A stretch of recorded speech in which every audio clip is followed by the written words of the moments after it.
So, it's a different day, but we're still here. That's the power of technology.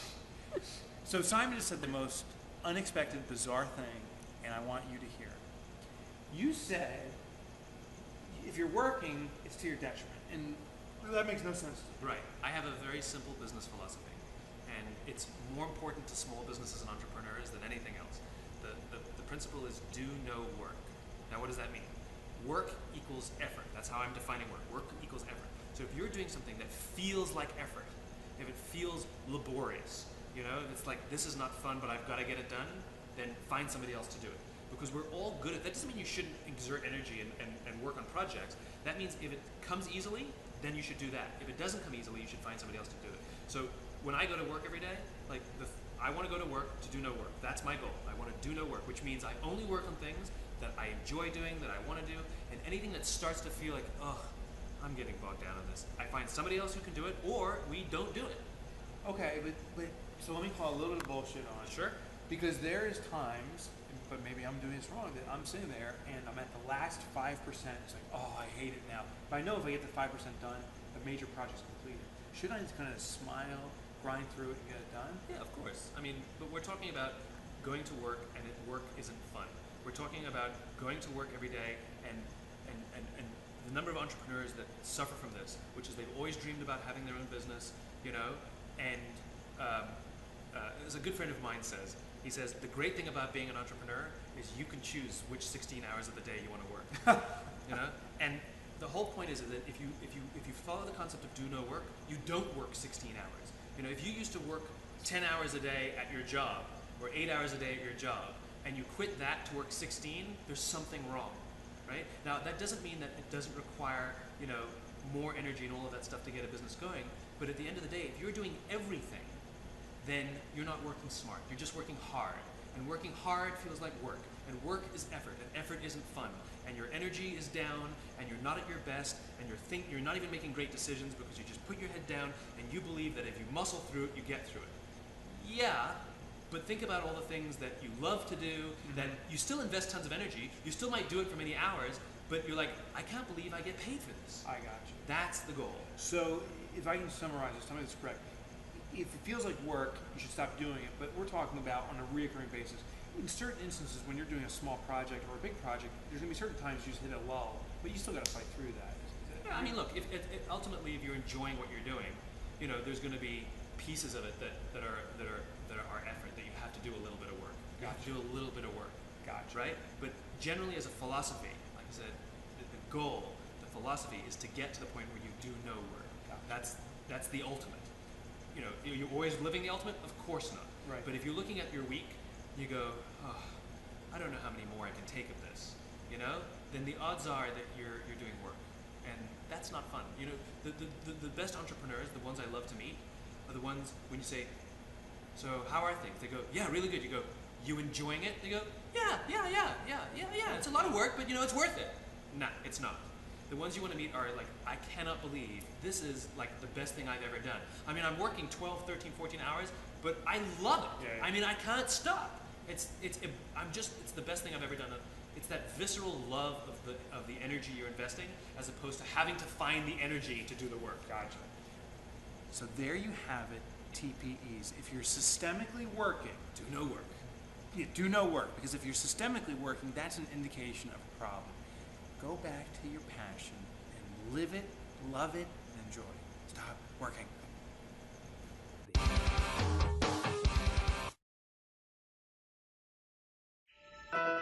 I'm Simon Sinek, and a few years ago I made a discovery that profoundly changed my view of the world and profoundly changed my life. What I learned is that all the people and organizations with the power to inspire, people like Apple Computers and Martin Luther King, the Wright brothers, what I discovered is that regardless of their size and regardless of their industry, every single one of these leaders and organizations thinks, acts, and communicates the exact same way. But very, very few people and very, very few organizations can clearly communicate why they do what they do. And by why, I don't mean to make money. That's a result. By why, I mean what's your purpose? What's your cause? What's your belief? Why does your organization exist? Why did you get out of bed this morning? And why should anyone care?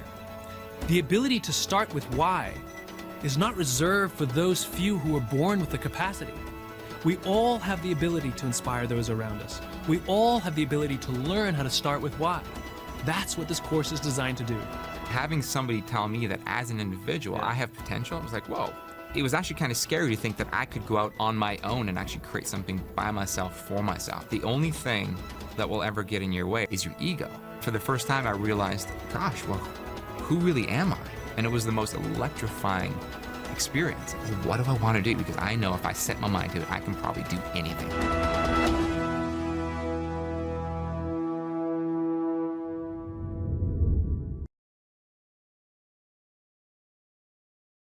We are able to distinguish in our minds between like and love.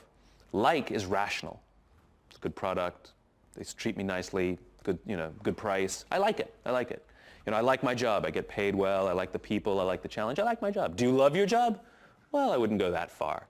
It's like we know there's a hierarchy. Like is rational. It's based on what, all that what stuff. But love is emotional. Love is visceral. Love is in that why stuff. Sometimes we can't explain it. Why do you love her? I don't know why. Why do you love the company? I don't know. This is what people say. You can get a better job somewhere else, make more money, work fewer hours. I know, but I don't know. I love it here, right? We describe our jobs or we describe our loyalties to a company the same way we describe our relationships. They're visceral. And we know there's a hierarchy. And the ability to get someone from like to love. In other words, if you do everything decently, they'll like you, right? But you cannot get someone to love unless you stand for something. Unless you're vocal about what you stand for. You're vocal about why you exist. That this organization was founded for a specific reason, and we believe in this, and we will work tirelessly to see this cause brought to life. This is why we do what we do. And it has nothing to do with the product. It is merely done through the product. In the case of WestJet, there's a concept of freedom. There's a concept of everyone should be entitled. This is for every man. This is not elitist. The airline business was we used to wear ties on planes, It used to be, you have to be rich, and if you wanted to fly. And this is one of those few organizations that said, no. Everyone has the right to travel across the country whenever they want. And price is one of the means by which you do it. But it's not based on price. It's just, that's, if you want to appeal to the everyman, then you have to be more reasonably priced than everyone. But it's really this everyman concept. And the more the organization talks about that it's about the average working stiff, it's about the everyman, the more your policies, your processes, the way you see the world, your marketing, everything embodies this cause, and that you are a champion. It's as if it's a social movement, that this organization is like a social leader who's championing the cause of the common man. The more you do that, the more people who share that view, regardless of where they fit in, in the class structure, people who believe in that will be drawn to you. And no matter if you're, we can sit and do the details, other organizations are slightly better or slightly worse at certain times. It doesn't matter. That's not the reason I'm drawn to you. The reason I love you is because you stand for something and you help me articulate what I believe by saying that I too am a WestJetter, whether that means an employee or even a passenger. I identify with. This by saying you know something about me because of my visceral loyalty to this organization. So I'm sure a lot of people who are hearing me speak, when I use the word passenger, probably, the hairs on your neck stood up. This is a good sign, because what it means is that you actually don't view people as some abstract commodity. You don't view people as this sort of generic customer thing, but rather just like a family, just like when you invite someone in your home, you're going to treat a guest differently than you treat a delivery man, right? A guest is someone who you go out of your way. You get up to get them a drink. You don't just point to the fridge, In other words, you want to make them feel at home, as if they were part of your family. Welcome. You are a guest. And I think it's very interesting that you have a visceral response when I use the word passenger versus guest, because what that means is this concept is viscerally integrated into your organization.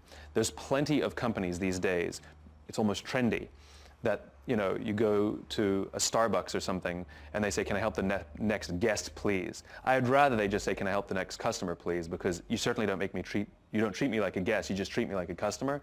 And so when we talked about trust, and it's about being the honest broker, I know you don't see me that way, so don't call me that. I'd rather you just call me a customer because I actually would trust you more because that's how you see me, and I'm good with that. And so I love the idea that you honestly see the people who visit you as guests to be taken care of. That is a sign of how you view people. That's good stuff. When we work hard for something that we don't believe in, it's called stress. When we work hard for something that we believe in, it's called passion. There's nothing in terms of the amount of hours that we work or the amount of effort that we put in that distinguishes stress from passion. In fact, sometimes we work harder and more hours when we're passionate. The difference is, do we feel that the work we're doing is contributing to something bigger than ourselves? That's how passion remains. Once that higher purpose or cause that we're contributing to, when we no longer feel that the effort that we're putting in is valued or valuable, then it becomes stress. But we are willing to work extremely hard with so much passion when we feel that we are valued and that the work that we are doing is valuable. And so the ways to overcome stress and make it passionate again is two things. One, we need to be constantly reminded when we get stuck in the weeds what this is all for, you know? And that's the role of leadership. They need to be constantly reminding us, and all levels of leadership, why we're showing up to work every day. It's about the human beings. We care for people, we care for people, we care for people, we care for people. And you don't have to look at the size of the seat or the length of the plane or the size of the plane or all of these things. If anybody says, what distinguishes this airline from any other, you say, simple. We care for people. That's why we do what we do. Sometimes we're a little better at the plane stuff, the airline business stuff than others. Sometimes we're not. But the thing that we strive to be excellent at all times is to care for people, because that's why we joined this company, because that's what I believe as a human being. I like to care for people, and I think people should be cared for, and I'm just the luckiest person in the world that I found a job and a company that pushes me to do that as well. That's why I love it here. And the days that I feel like it's work and the days that I feel stressed, I know that my leader will remind me, or there's a poster or something that reminds me, or I get to meet a customer that reminds me, get to meet a guest that reminds me. But the thing that reminds me most are the people I work with. That the hard days that I have, it's the person to the left of me and the person to the right of me. When I lean over and I go, today's not a good day, and they lean back to me and go, we got your back, what do you need? That's what reminds me why I do this. And the reason I sometimes sacrifice for my friends at work is because my friends at work sacrifice for me, and I know that. That's why I do it. There's a man by the name of Captain William Swenson who recently was awarded the Congressional Medal of Honor for his actions on September 8th, 2009. On that day, a column of American and Afghan troops were making their way through a part of Afghanistan to help protect a group of government officials, a group of Afghan government officials who'd be meeting with some local village elders. The column came under ambush and was surrounded on three sides. And amongst many other things, Captain Swenson was recognized for running into live fire to rescue the wounded and pull out the dead. One of the people he rescued was a sergeant, and he and a comrade were making their way to a medevac helicopter. And what was remarkable about this day is, by sheer coincidence, one of the medevac medics happened to have a GoPro camera on his helmet and captured the whole scene on camera.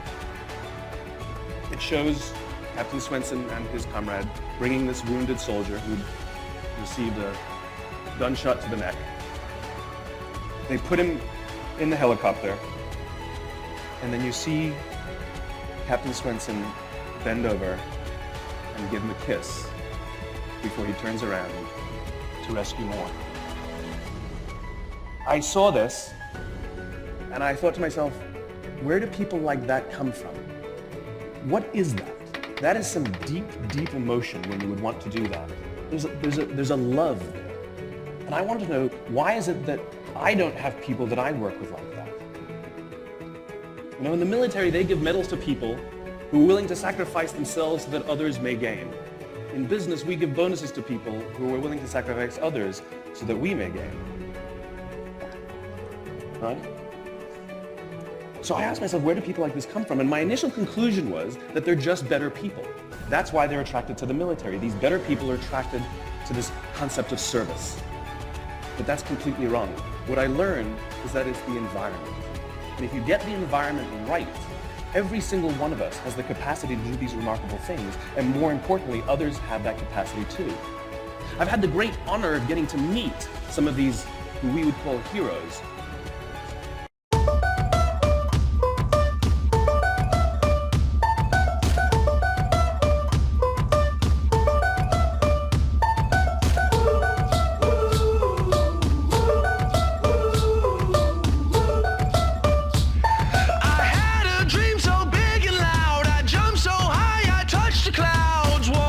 And people kept saying, would this work in politics? And I thought, I don't know, let's try. And somebody else said, would this work in government? I said, I don't know, let's try. The point was I never talked about what I did. Everything that I do now was not because it was in a grand plan, there was no vision board, there was no painted picture. Everything that I'm doing now is because somebody else who believed what I believed said, would you try this?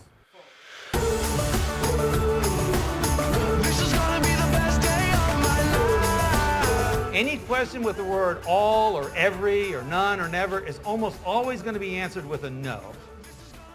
Have you completed all the steps? No, but I've made a lot of progress.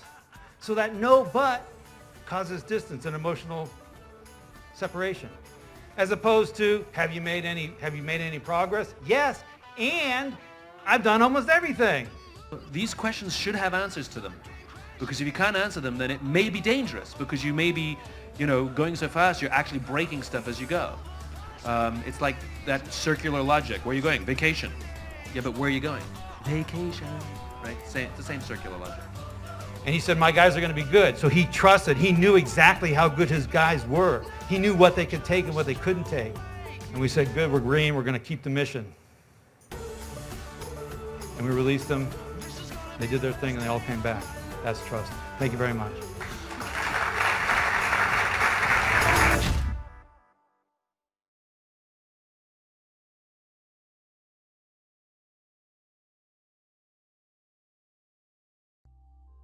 The statistics are overwhelming. Over 90% of all new businesses fail in the first 3 years. This is why the idea matters. Because when there's an idea that's so compelling that it inspires you to quit and leave stability in favor for something that's unpredictable, unstable, and will likely fail, then that's a very special human thing, this drive to improve or do something. The ones who will make it aren't doing so with delusions of millions or delusions of the next big thing. They do so because they love what they're doing, and the size comes later. The money and the success comes later. The companies that are founded to capture a market opportunity and the companies that are founded solely to make someone rich, those don't really make it. Those don't usually make it. And if they do, they require huge amounts of money to get some sort of footprint, The ones that really do make it are the ones that are founded with a genuinely good idea. And by good idea, I mean a genuine solution to a real problem. When you're driven by a vision of the future, that's when entrepreneurship comes to bear. That's when problem solving becomes interesting. That's when ingenuity matters. That's when the team rallies together to fix the problems because we expected this. But it doesn't matter because we're trying to get over there. And how we get there, we knew whatever we started. And there's not a single successful company on the planet that is actually doing the thing that they started doing. They all went like this, if not a couple times. Every one of them, right? And the reason they kept going is because ultimately it's the destination that mattered to them, not the path they took. Well, what's a plan? It's a path. That's all a plan is, it's a path. The reason small companies are beautiful is because they can't afford to do market research. They can't afford to ask anybody. They only have their vision of the future. That's all they got, right? They got no resources, they got no nothing. They only have their own passion to drive this thing, right? And for those few that have the combination of things, the clarity of vision, the discipline of how they're going to do it, the structure, that beautiful partnership, and making sure that everything they say and everything they do proves it so that those in the outside world can clearly understand it as clearly as they can. When they have that beautiful combination, it grows and it gets big. When dot-com boom exploded, many businesses went out of business, but the good ones stayed. The good ones survived. the ones that had a clear sense of purpose and cause and why, that were disciplined in how they do it and had the right management teams in place and were consistent in what they do. And maybe they struggled, but the teams came together to see it through.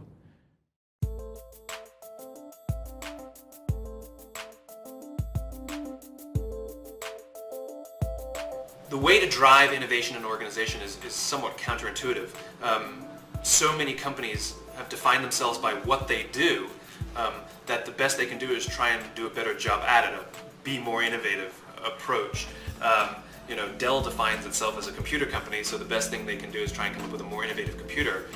You know, add more RAM, choose your color. I don't know how that works. But for those organizations that are able to define themselves by why they do what they do, where everybody comes to work because they have a higher sense of purpose or cause or belief, that's truly what drives innovation. You know, innovation happens at the edges, not at the top.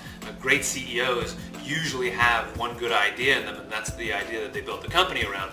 But if they can perpetuate the cause or the belief or the idea that they started the company around and remind people why they come to work, that's truly what drives innovation. Apple is not a computer company. They're a company that exists to challenge the status quo and give individuals the ability to stand up to Big Brother. They did it before Apple existed. Jobs and Woz figured out the little blue box and gave people the ability to avoid paying long distance rates on their phone bills. In other words, they challenged Ma Bell, the monopoly telephone company. Then they started Apple and challenged Big Blue, IBM, and then they challenged Microsoft, and then they challenged the music business, and then they challenged the phone business, and that's the repeating pattern. People come to work every day to find a way to give individuals the ability to challenge the status quo. They're not simply just looking to make a better mousetrap.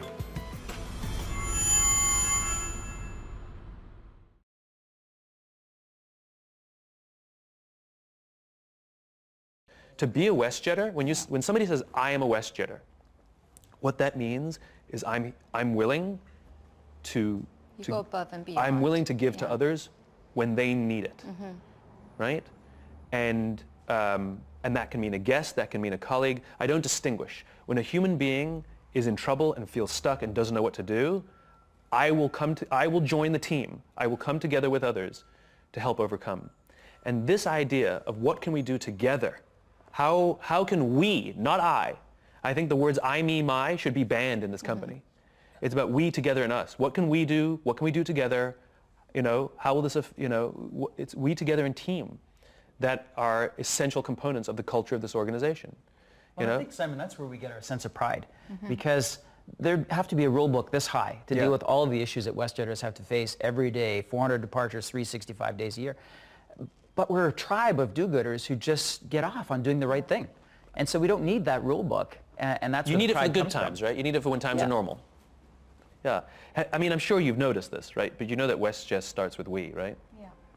I mean, I'm sure you've realized that. But the most important word in WestJet is we, where for other companies it's airline or jet. Right. Or, but for you it's we, which is right at the beginning of your name. We come first. Yeah. You know, literally the first two letters, and it's a human thing. It's not that the airline comes first, but you know, it's that humans come first. That this people come first.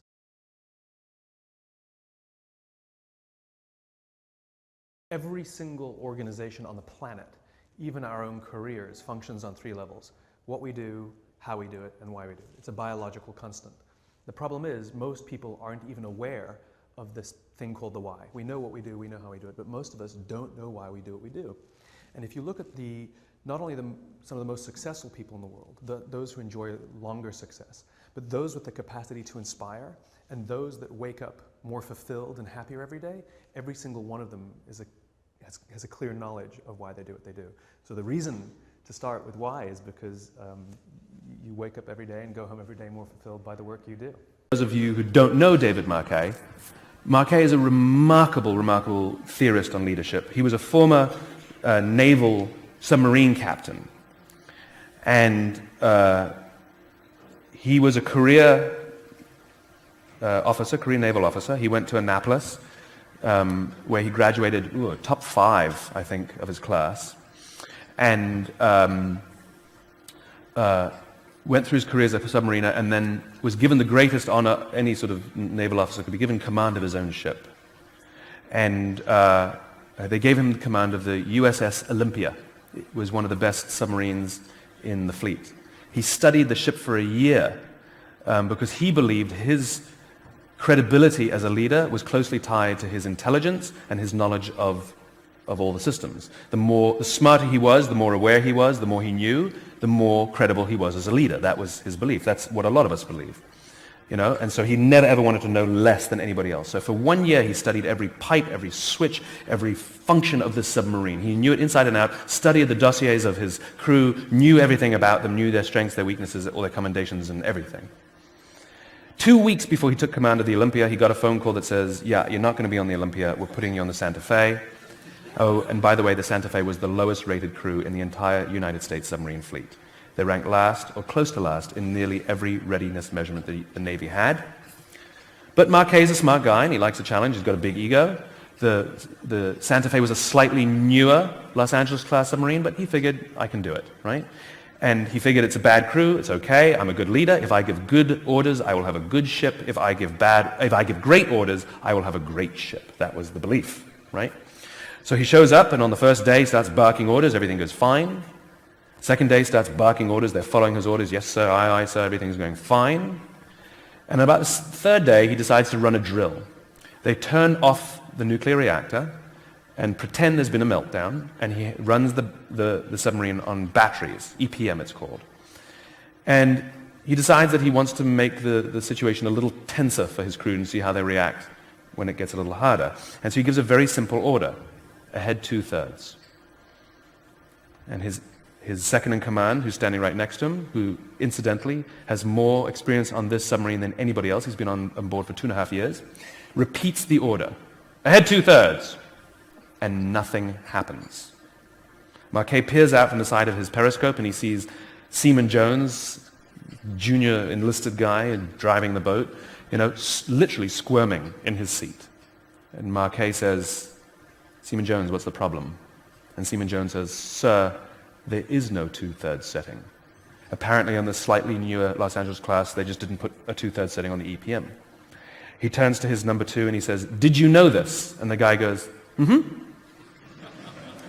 He says, then why did you give the order? He says, because you told me to. And it was at that point that Marquet realizes that he's in command of a ship he doesn't understand and he has a crew that's trained for compliance.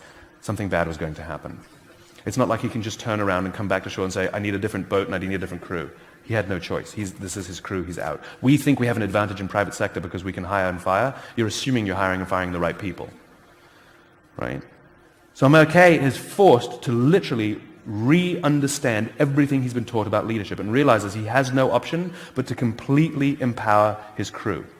And he comes to the realization that the people at the top of an organization have all the authority, but the people at the bottom have all the information. And our usual reaction is to push all the information up, but the reality is you have to push all the authority down.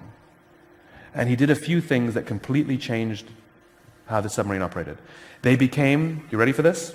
The best rated submarine crew in naval history. Not just that year, not just amongst submarines, in naval history.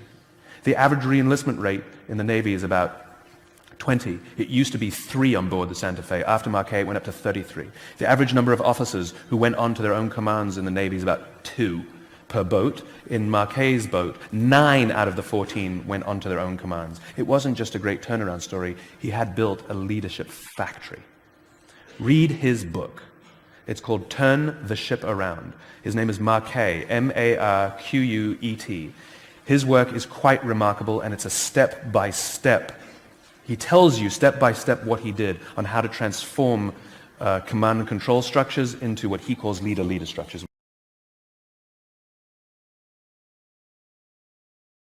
It is a simple concept. Doesn't mean it's easy. It's a simple concept to understand.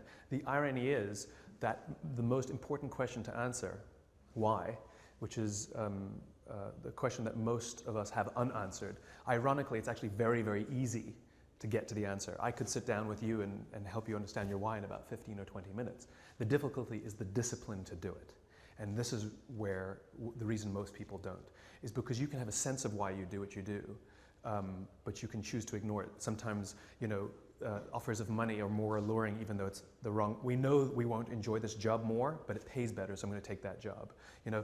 This person's better looking, so I'm going to go out with her, even though I get along better with. These are the decisions we make on a daily basis, and the question is, do you have the discipline to make decisions that help you bring your why to life? So it's easy to understand, it's difficult to implement.